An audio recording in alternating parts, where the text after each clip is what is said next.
Audio Jungle.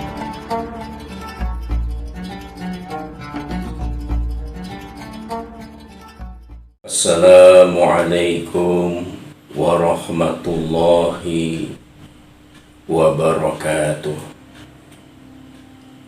Bismillah, walhamdulillah, wassalatu wassalamu ala Rasulillah wa ala alihi wa sahbihi wa mawalah, amma ba'du.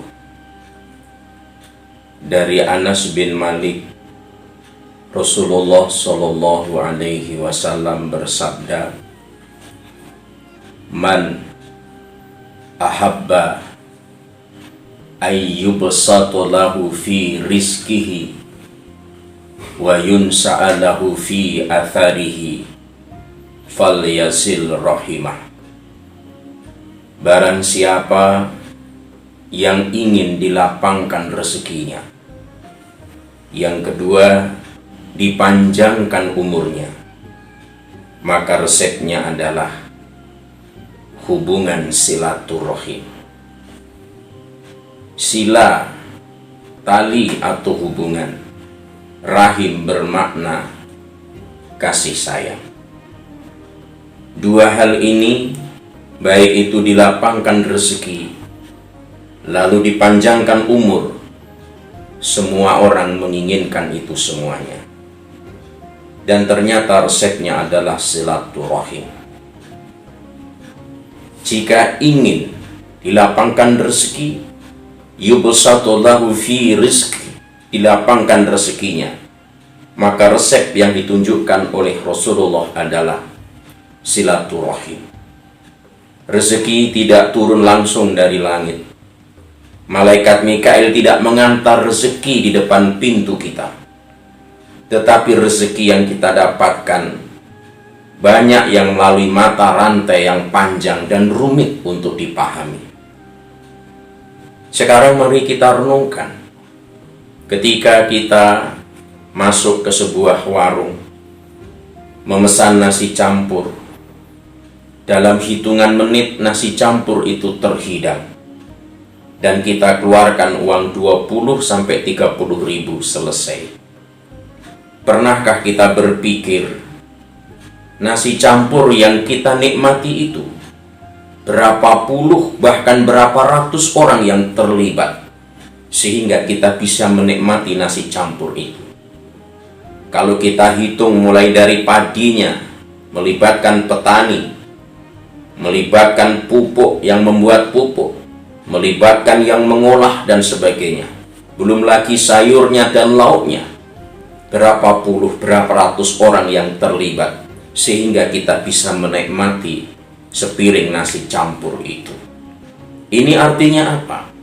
Rezeki yang sampai kita banyak yang melibatkan banyak orang lewat mata rantai yang panjang dan rumit. Itulah makanya silaturahim. Oleh karena itu, tatkala kita diberi nikmat oleh Allah, baik itu baju, rumah, mobil, jabatan, bahkan masuk surga, jangan dikira itu karena jerih payah kita. Itu melibatkan silaturahim yang rumit dan panjang untuk dipahami. Oleh karena itu, jika ingin dimudahkan rezeki, lakukanlah silaturahim.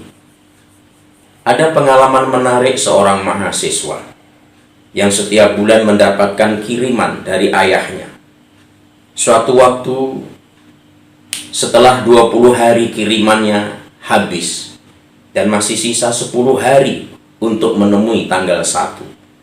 Sang mahasiswa itu rupa-rupanya tidak khawatir dia tidak makan, karena dia melaksanakan resep silaturahim. Setiap hari selesai kuliah, yang dilakukan adalah silaturahim dari teman satu ke teman yang lainnya hingga 10 hari bergilir. Dan ternyata akhirnya sang mahasiswa itu tidak kelaparan. Ini contoh simpel yang mungkin menggelitik kita, tetapi begitulah silaturahim. ternyata memudahkan rezeki, melapangkan rezeki kita. Oleh karena itu, jika ingin dilapangkan rezeki, jangan tinggalkan silaturahim, karena tidak ada rezeki yang langsung turun dari langit di hadapan kita. Yang kedua, wa yunsa'alahu fi atharihi, dipanjangkan umurnya. Semua kita ingin mendapatkan fadilah ini, ingin mendapatkan karunia ini, di mana umur yang panjang penuh berkah. Meskipun dimaknai berbeda di kalangan para ulama.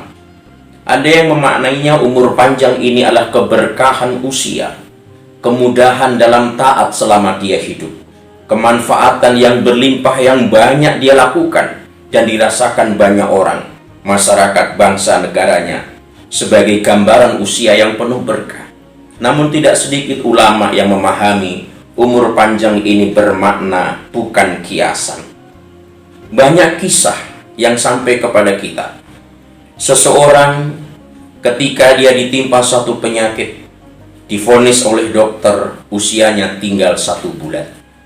Lalu karib kerabat, sahabat, teman, tetangga dihadirkan, minta maaf, dan salah satu yang hadir memberikan resep herbal untuk ramuan itu dikonsumsi. Akhirnya setelah minta maaf dan dihadirkan, ia praktekkan minum ramuan herbal yang ditunjukkan oleh sahabatnya yang datang menjenguknya. Akhirnya setelah 3 bulan dia sembuh dari sakitnya, dan dia tidak meninggal sebagaimana apa yang divonis oleh dokter tersebut. Ada sebuah penelitian juga.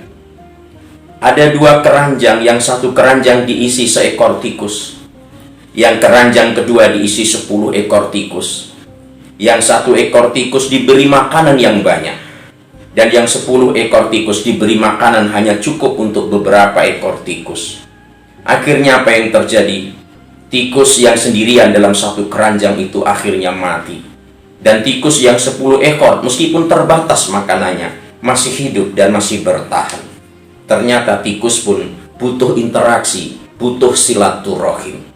Itulah sebabnya dalam setiap penelitian selalu melibatkan binatang ini, karena karakteristik, genetik, biologis, dan perilaku mirip dengan manusia. Oleh karena itu, kita harus punya moto dalam hidup ini: kawan 1000 terlalu sedikit, musuh 1 terlalu banyak. Bersilaturahimlah agar dilapangkan rezeki dan dipanjangkan umur kita. Mohon maaf billahi taufik wal hidayah. Wallahu waliyul muttaqin. Assalamualaikum warahmatullahi wabarakatuh. Audio Jungle.